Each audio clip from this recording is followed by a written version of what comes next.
245. Li Zicheng, the Dashing King.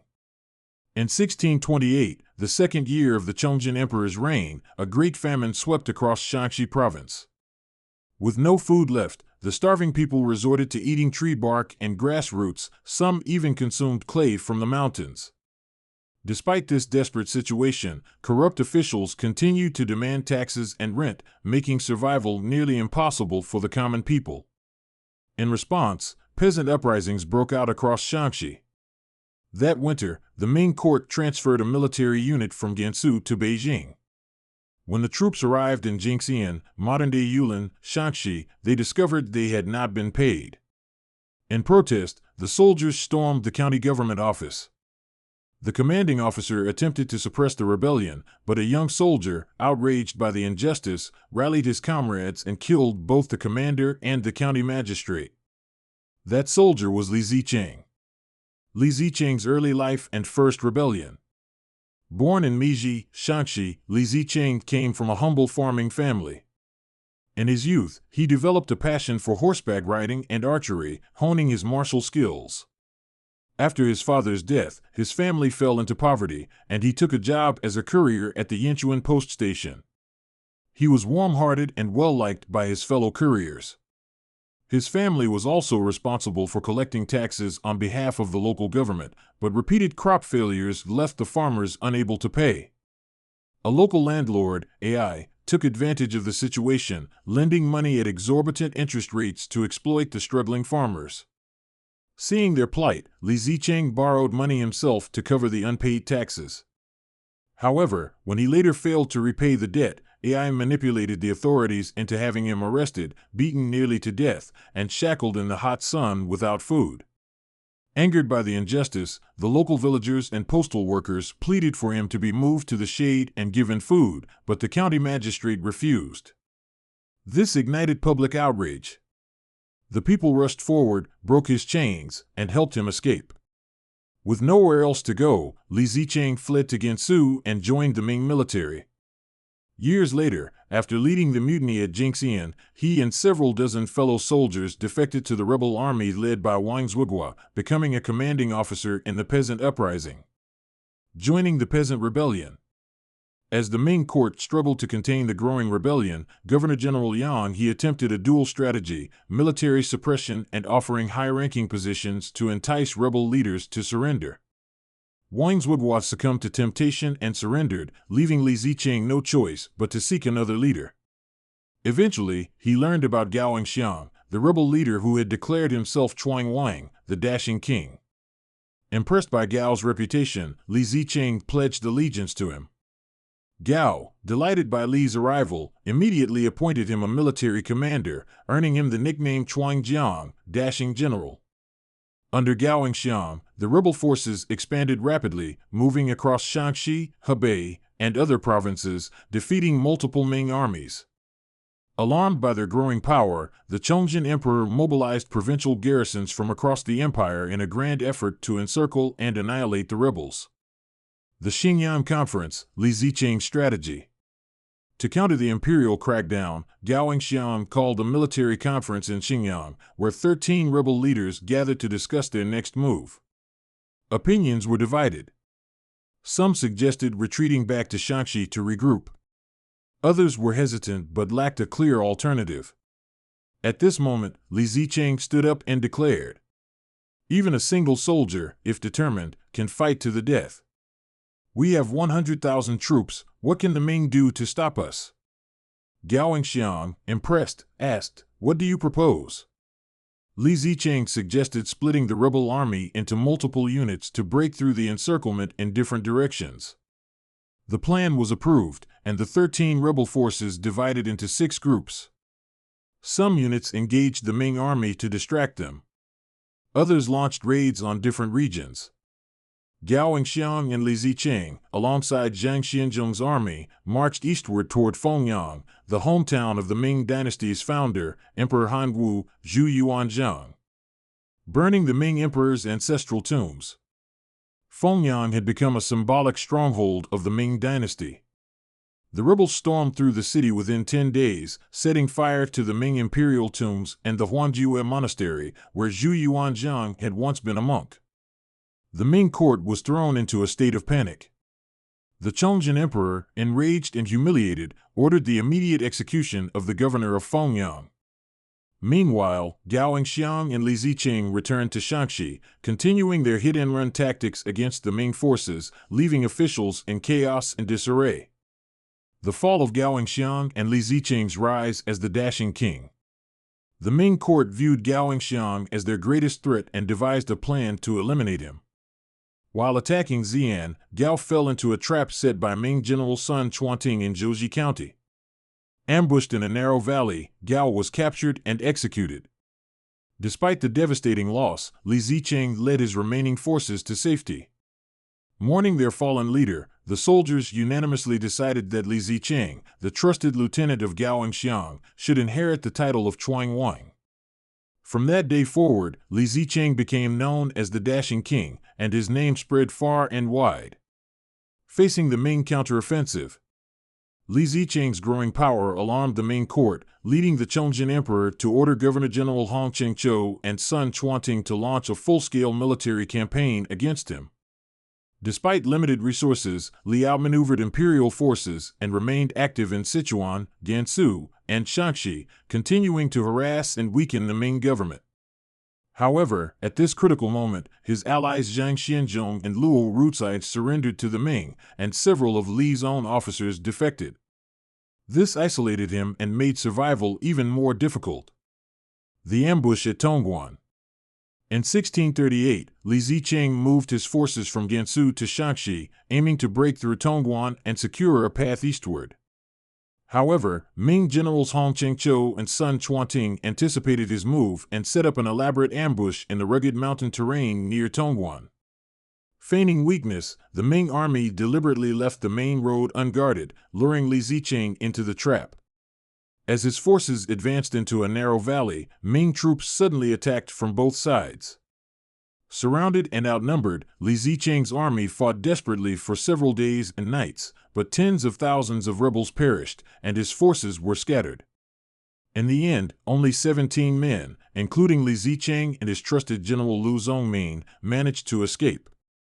After crossing treacherous mountains, they hid in the Shanluo region of southeastern Shaanxi. The Ming court believes Zicheng is dead.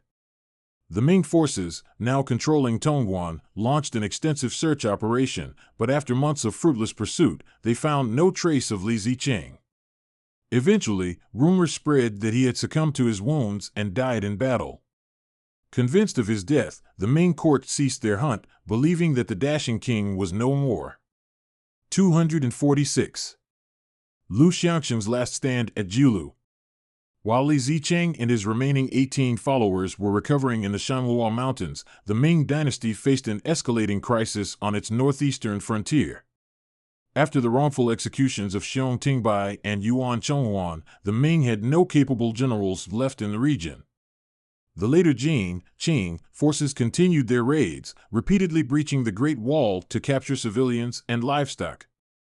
In 1638, Qing Emperor Taizong ordered Prince Dorgan to lead a fourth major expedition deep into Ming territory, advancing all the way to the outskirts of Beijing, plunging the Ming capital into a state of emergency.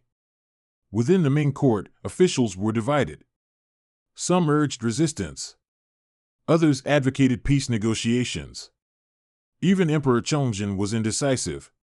While summoning military forces from across the country to defend Beijing, he secretly instructed Minister of War Yang Zicheng and eunuch Gao Qiqian to send envoys to explore a possible peace agreement with the Qing.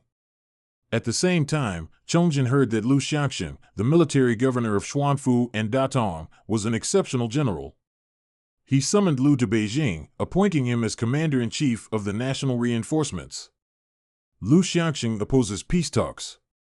Upon arriving in Beijing, Lu Xiangsheng was immediately summoned by Emperor Xiongzhen, who asked for his strategy against the Qing invasion. Lu, having heard rumors about secret peace negotiations, responded bluntly, "Your Majesty has commanded me to lead the army. I only know how to fight. I know nothing of anything else." Xiangsheng, annoyed by the veiled criticism, replied, "Talks of peace are merely the opinions of certain officials. The court has never proposed such a thing." Nevertheless, he ordered Lu to work with Zicheng to formulate a strategy against the Qing. Zicheng, resentful of Lu's opposition to peace talks, deliberately weakened his authority by dividing his forces. He placed eunuch Gao Qiqian in command of half the reinforcements, leaving Lu with only 20,000 troops. The Qing advance and the fall of Gaoyang. The Qing army launched an 8-pronged invasion, quickly penetrating deep into Ming territory. One force reached Gaoyang, where former Minister of War Sun Qingzong, an old supporter of Yuan Chonghuan, led his entire family onto the city walls to fight to the death. When Gaoyang fell, Sun Qingzong and his family perished in battle. Lu Xiangsheng advanced to Baoding, where he attempted to halt the Qing army's advance. However, Emperor Xiongzhen, influenced by Yang Zicheng's slander, blamed Lu for military failures, removed his official title, and ordered him to redeem himself through battle. Making matters worse, Yang Zicheng further reduced Lu's forces, reassigning half of his remaining troops to another commander. When Lu arrived at Julu, he was left with only 5,000 men. Meanwhile, Gao Qiqian's troops were stationed just 50 li, 25 kilometers, away, yet when Lu requested reinforcements, Gao refused to send help. The Battle of Julu, Lu Xiangsheng's final stand. Isolated and outnumbered, Lu Xiangsheng's situation became dire. Due to Yang Zicheng's interference, even food supplies failed to reach his troops, leaving his soldiers starving. One morning, Lu Xiangsheng stepped out of his camp, bowed to his soldiers, and said, "We have received the emperor's favor. Our only fear is that we may not have the honor of dying for our country. We must not fear death." His troops, deeply moved, wept upon hearing his words. Realizing that a direct assault was inevitable, Lu divided his 5,000 troops into 3 formations. General Hu Dawei led the left wing. General Yang Guozhu led the right wing. Lu Xiangsheng himself led the central force.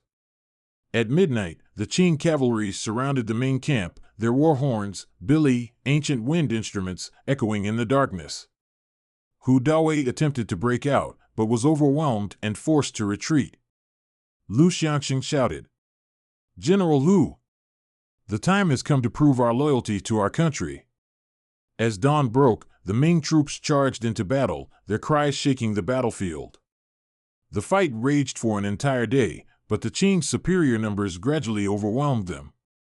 Lu Xiangsheng, wounded by 4 arrows and 3 sword strikes, fought like a blood-soaked warrior, cutting down dozens of Qing soldiers. But eventually, he collapsed on the battlefield. Before the battle had even ended, Gao Qiqian had already abandoned his camp and fled. Qing forces sweep across the north. With Lu Xiangsheng's death, Dorgan's forces advanced unchallenged into Shandong, plundering Jinan before retreating beyond the Great Wall with vast amounts of loot. Though the Qing army had repeatedly defeated the Ming, they hesitated to occupy the Central Plains because Ningyuan and Jingzhou, key Ming strongholds beyond the Great Wall, remained under Ming control. Emperor Taizong feared that advancing too far would leave his army vulnerable to a counterattack. After withdrawing from Beijing, the Qing court decided to shift their focus toward capturing Jingzhou. The Battle of Songjin, the fall of the Northeast. In 1641, the Qing army laid siege to Jingzhou. Emperor Xiongzhen dispatched Hong Chengqiu, governor-general of Jizhou and Liaodong, with 130,000 troops to relieve the siege. However, when the Ming army reached Songshan, Emperor Taizong personally led Qing forces to encircle them, cutting off their supply lines. By the following year, Songshan fell, and Hong Chengqiu was captured. Upon hearing this, the Jingzhou garrison commanders surrendered. Hong Chengqiu's betrayal. Taken to Shenyang, Hong Chengqiu initially refused to surrender despite repeated efforts by Qing officials. However, Emperor Taizong himself visited Hong, showing him great courtesy and even draping his own fur coat over him, saying, "The weather is cold. You must take care." Hong, overcome with emotion, fell to his knees and pledged allegiance to the Qing. Overjoyed, Emperor Taizong showered him with gold and silver, celebrating the defection with banquets and performances. Some Qing officers were puzzled by the emperor's enthusiasm, prompting him to explain. "We have fought endlessly, enduring wind and rain. What is our goal?" The officers replied, "To conquer China." Taizong smiled and said, "Invading the Central Plains is like a blind man finding his way. But now we have found our guide. How can I not be pleased?" The Ming's last northern defenses collapse. After the Battle of Songjing, all territory north of the Great Wall fell under Qing control. Now, only Ningyuan and Shanhai Pass remained between the Qing and the Ming heartlands. Just as Emperor Taizong was preparing an assault on Shanhai Pass, he suddenly fell ill and died. His 6-year-old son, Fulane, ascended the throne as the Xuanji Emperor, with Prince Dorgan and Zhergalang as regents. At the same time, an even greater crisis was unfolding inside China, as the Ming dynasty's internal situation took a dramatic turn.